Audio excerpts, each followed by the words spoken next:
There's a civil war broken out in MAGA world. OG MAGA like Laura Loomer against people inside of Donald Trump's inner circle like Elon Musk and Vivek Ramaswamy. They're fighting over immigration. It's broken out into the open, and we're here for it on Legal AF After Dark. Take a listen to our most recent episode. So the way this all went about was Donald Trump appointed as a special advisor, a fairly accomplished person. I mean, this isn't a political. This guy is Sri Ram Krishnan. He was born in India. He worked all these big tech jobs here in the United States. He currently was working at Andreessen Horowitz, not shockingly, a big venture capitalist firm, because that's where Donald Trump pretty much picks his cabinet and advisors from. But he previously worked at the Twitter that all of MAGA hated, and Facebook and Snap, and you name the ABCs of big tech. This guy has worked there throughout his career, and he's a respected guy. And he kind of took that plunge from, tech bro world into MAGA tech bro around the same time as all of these tech bro venture capitalists saw that they could take over the MAGA movement for their own kind of agenda. And it seems that they view, I don't think it seems, but that they view the MAGA base as very malleable and very stupid, and that they could take advantage of these people. But the people who they're calling stupid are the OG MAGAs who have been with Trump forever. And they're very nationalistic. They hate immigrants. They hate black and brown people. And they've made that very clear over the years. Mass bloody deportations, build the wall. And so this is this kind of bizarre coalition that's being held together right now, that we see. And so Trump appoints Sri Ram Krishnan as a special advisor to artificial intelligence. OG far right-wing nationalist MAGA goes, why are you bringing in all these people from India?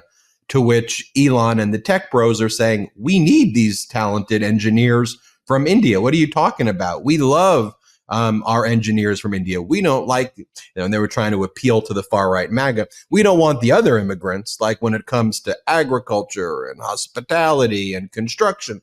Let's mass deport them, do mass deportations there. But the H-1 visa is a process that allows us to get foreign workers in specialty occupations like engineering, and we can pay them less money to do these jobs. They're kind of beholden to the tech corporations. They work incredibly long hours. And in order for us to run our tech companies, we need engineers from India. To which the far right-wing nationalist MAGA said, build schools, get these jobs to Americans, train Americans. Your whole thing was America first, not India first. What are you talking about?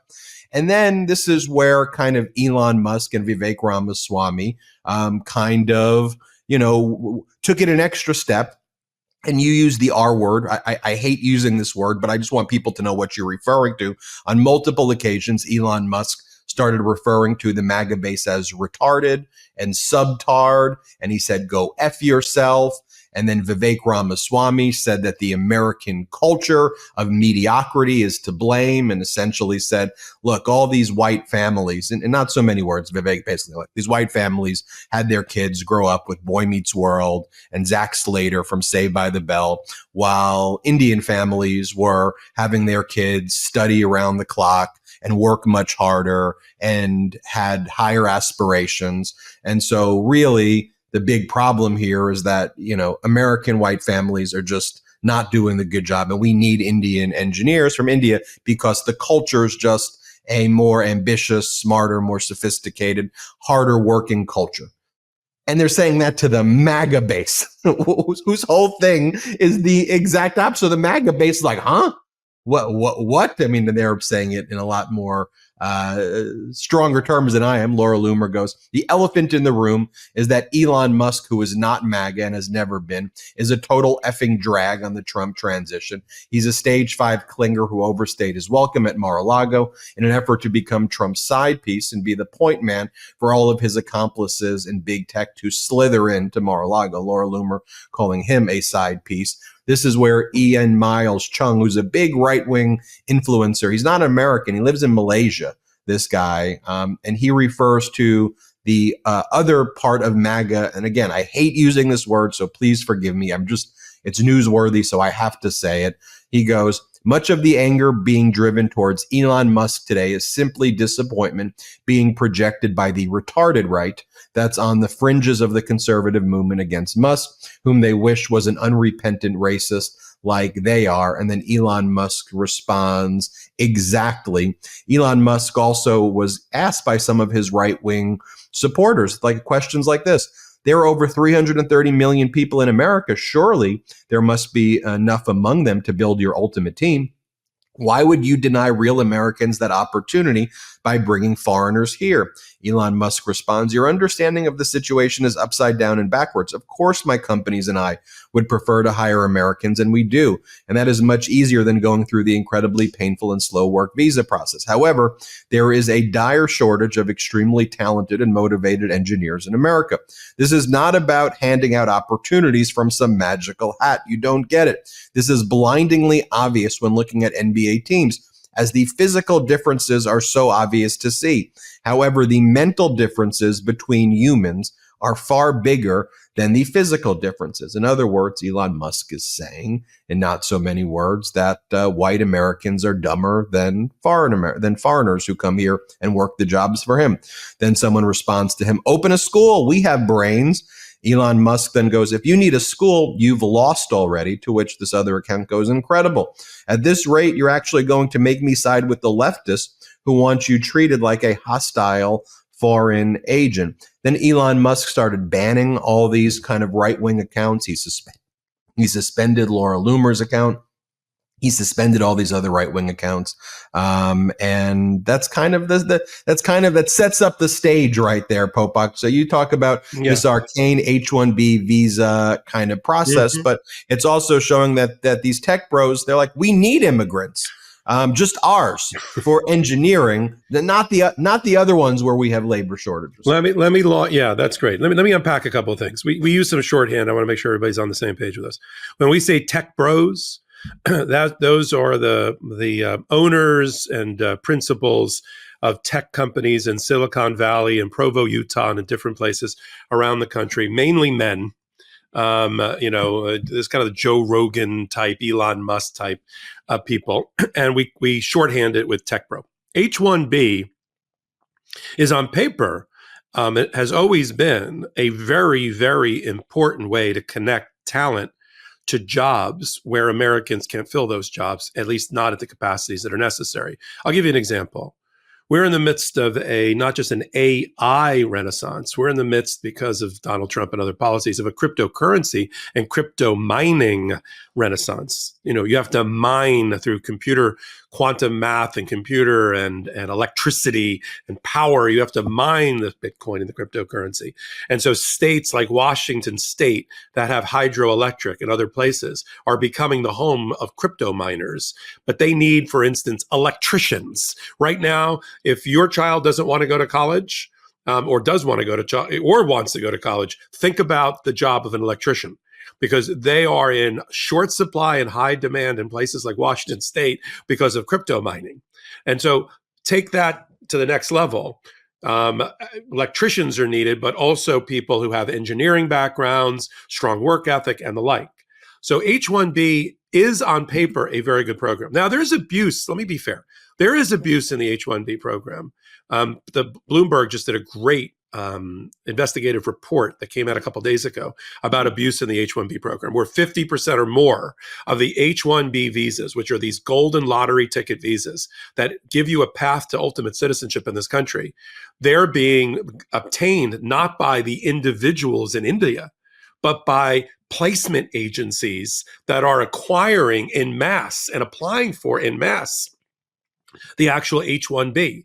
And so they're the middle person, and they're paying the actual tech person very little compared to what the company would pay them. But it's an inefficient market where it's hard, apparently, for the Microsofts and Teslas of the world to find them on their own. These companies are coming in the middle, sometimes fraudulently applying under bios and resumes that don't really exist, and they get 50% or more of the allotment of H-1B. So you got a problem there. I get that problem.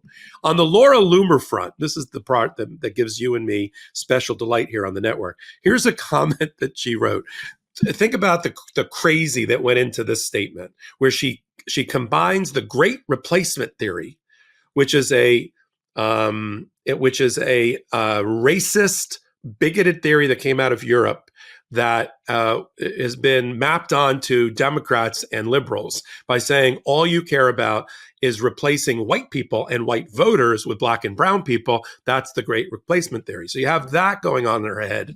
You got Elon Musk trying to hire these people from India and defend the hiring practices around it. And it all came together in this statement that she made. She said, and she addressed this one to Ramswammy. Ramswammy knows that the Great Replacement is real, almost saying he's part of the Great Replacement.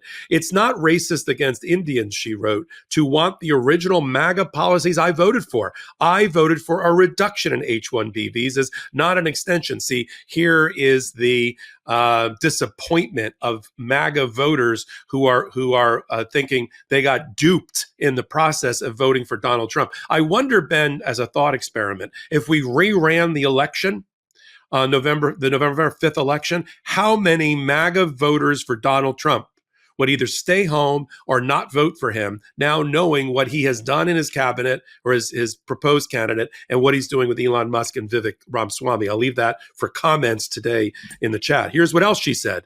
The tech billionaires, another word for tech bros, don't get to just walk inside a Mar-a-Lago and stroke their massive checkbooks. I wasn't sure where that statement was going. And rewrite our immigration policy so they can have unlimited slave laborers from India and China who never assimilate. Then we're back to the Great Replacement theory. You don't even know what MAGA immigration policy is. That's a MAGA OG person. And then others have attacked it well. And the problem is you have, like you said at the top of this podcast, you've got leaders in the inner circle for Donald Trump who are running one of his major initiatives, cost cutting or whatever Doge is supposed to do, who have said one of two things. Either, and this is them talking now, either Americans are retards or they're a part of a culture of mediocrity. Okay, that is not a great way to treat your voters. And this is what happens when Donald Trump decides to bring into his government people without an FBI background check, who aren't going through Senate confirmation hearing, who are known loose cannons, who are known to be contrarians, and now they're I called it the cannibalization of the MAGA party. They're cannibalizing each other. That's what we're watching. It's backbiting that's turning into cannibals, and we're here for it. And this just shows you, if this is happening on December the 28th, you can imagine what's going to happen on Jan 3 and on Jan 20 and moving forward, because this party, this Republican Party, is not disciplined. They are not disciplined. They all rallied around for all different weird reasons around Donald Trump. 9 million people decided to stay home and sit out democracy. That's not including another 11 million who are registered to vote that didn't even bother. So you have that whole group. And now you've got Donald Trump telling, we're going to talk at TikTok time, telling the Supreme Court that he has the business skill, the acumen, and the political mandate. He keeps talking about this mandate.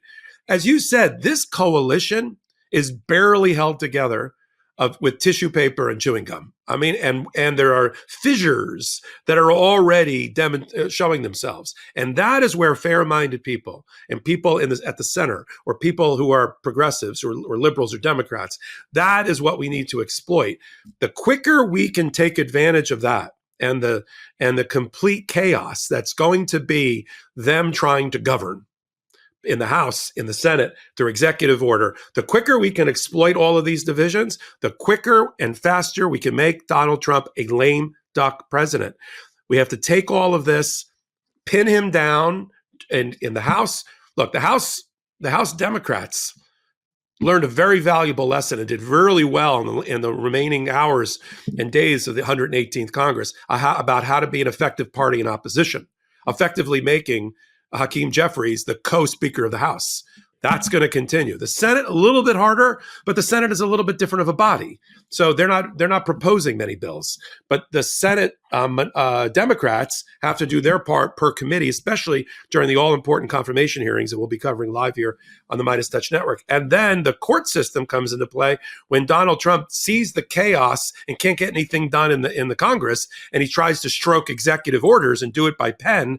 That's where the lawsuits come in, and that's where the federal courts, friendly federal courts, are going to help us there. The quicker we can make Donald Trump a lame duck president, so that we crush him at the midterms and we get back one or both of the chambers of Congress, the better. What was Donald Trump doing in both of those scenarios when the continuing resolution was derailed by Elon Musk and when Elon Musk was in this civil war with the other, I think, larger base of MAGA is the Loomer type people than the tech bro type people? What was Trump doing? He was golfing and posting on social media weird stuff. He was golfing over and over again. And this is the thing about him. And this is his lack of leadership style. He's not a real leader. He runs away from all of these issues. He can campaign. He loves campaigning because he loves lying. He loves going around. He loves the attention. He loves crowds. He loves manipulating people. He loves that aspect of it. But when it comes to kind of the nuts and bolts of leadership, the banality of boring leadership, of going through spreadsheets and going through finances and looking through documents and holding meetings and running an organization, it's why his organizations in the past, most of them have gone bankrupt. It's because he's a bad leader. He runs away. His handling of COVID, like a miracle. It's all just going to go away. Let's pretend it didn't happen. And then he would do the press conferences that he would love because of the ratings and the attention. And so he does not have control over his own base. But then again, he really never had control over anything his entire life. It's a guy who was handed, everything that he had from his daddy. And that was his life. If he did nothing with his money before being in office, he would have had more money than he would have had anyway. He got bailed out by banks over and over again. He files lawsuits against banks after he screws up stuff. This is just who he is. It's not a quirk. This is inherent in his dysfunctional leadership and personality. Welcome back. For those that know Legal AF, there's a clip from our most recent episode, Ben, Meiselas and me. It's one of the top podcasts in America. We just got our reviews. We're in the top 8 in the entire world, regardless of topic. It's crazy. It's all because of you. We are completely people-powered, Legal AFer and Meidas Mighty powered, no outside investors. We do the show on Wednesdays and Saturdays at 8 p.m. Eastern time, right here on this YouTube channel for the MeidasTouch network. And then we've got another way to stay in touch with legal and political issues. Popok Live, 8 p.m. Eastern time, also on the MeidasTouch network on this particular YouTube channel. And of course, the new Legal AF YouTube channel, Legal AF MTN, in collaboration with the MeidasTouch network that I curate. Thank you for being part of the Legal AF audience. And if you know all about us, thank you. We've got amazing things planned for 2025. We'll be talking about over the next couple of weeks. In the meantime, take that clip, help us out. Ask people in your life to join us, join our movement, join our journey as part of their own. So until my next Legal AF, I'm Michael Popok reporting. In collaboration with the MeidasTouch Network, we just launched the Legal AF YouTube channel. Help us build this pro-democracy channel where I'll be curating the top stories at the intersection of law and politics. Go to YouTube now and free subscribe at Legal AF MTN. That's at Legal AF MTN.